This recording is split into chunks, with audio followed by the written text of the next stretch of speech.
আজকে এমন একটি বিষয় নিয়ে আলোচনা করব, হয়তো সোশ্যাল মিডিয়ায় কোনোদিন আলোচনাই হয়নি বা হলেও খুব কম। আপনার Aadhaar card, voter card, ration card, birth certificate, PAN card, জমির দলিল বা খতিয়ান এবং ব্যাংকের পাসবুক বা অন্যান্য যে কোনো সরকারি প্রমাণপত্র যেটা আপনার বা আপনার নামে রয়েছে, সেই সব প্রমাণপত্রে আপনার নাম, বাবার নাম, জন্ম তারিখ ও ঠিকানা সব কিছু কি এক আছে না আলাদা?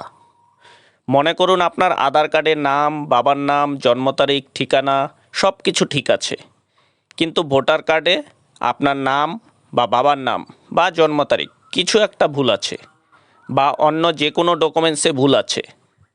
আমি যতটা দেখেছি বা শুনেছি, প্রতি পরিবারে, বিশেষ করে গ্রামের পরিবারগুলোতে কারো না কারো ডকুমেন্টসে ভুল আছেই। আমি আপনাদের অনুরোধ করব, আপনার বা আপনার পরিবারের কারো নাম, বাবার নাম, জন্ম তারিখ বা ঠিকানা যদি কোনো সরকারি প্রমাণপত্রে ভুল থাকে তাহলে ঠিক করে নিন। এখন তো সব অনলাইনে হয়। আপনি যে কোনো অনলাইনের দোকানে গিয়ে আপনার বা আপনার পরিবারের যার ডকুমেন্টস ভুল আছে প্রয়োজনীয় ডকুমেন্টস দিয়ে আবেদন করে ঠিক করে নিন।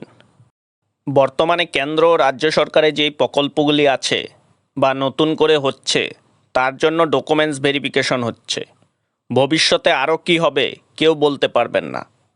আপনার ডকুমেন্টস যদি সব ঠিক থাকে তাহলে সরকার যখন যা ইচ্ছা করুক বা যেই প্রকল্পই দিক, আপনার কোনো সমস্যা হবে না, আপনি সব পাবেন। বিশেষ করে আপনি যদি কোনো সরকারি বা বেসরকারি ইন্স্যুরেন্স করেন, সেই টাকা তোলার সময় যদি আপনার ডকুমেন্টসে ভুল থাকে তাহলে কতবার কত অফিসে ঘুরতে হবে, কোর্টে যেতে হবে, নিজের কষ্টের জমানো টাকা তুলতে গিয়ে নিজেই ঘুরতে ঘুরতে পাগল হয়ে যাবেন।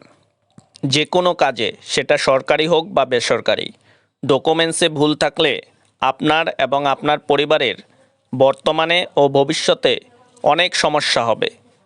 তাই একটু কষ্ট করে ডকুমেন্টসগুলো একবার ঠিক করে নিন।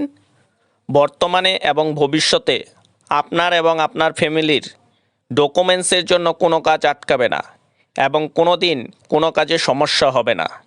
এবার আপনি ঠিক করুন, ডকুমেন্টস ঠিক করবেন না যেমন ভুল আছে তেমনই রেখে দিবেন, আপনার ইচ্ছা। আজকের এই ইনফরমেশনটি আপনাদের কেমন লাগলো তা কমেন্ট করে জানাবেন। ভিডিওটি ভালো লাগলে একটি লাইক করে দিবেন ও সাবস্ক্রাইব করে পাশে থাকবেন। সবাই ভালো থাকুন, সুস্থ থাকুন ও পরিবারের সাথে থাকুন। ধন্যবাদ।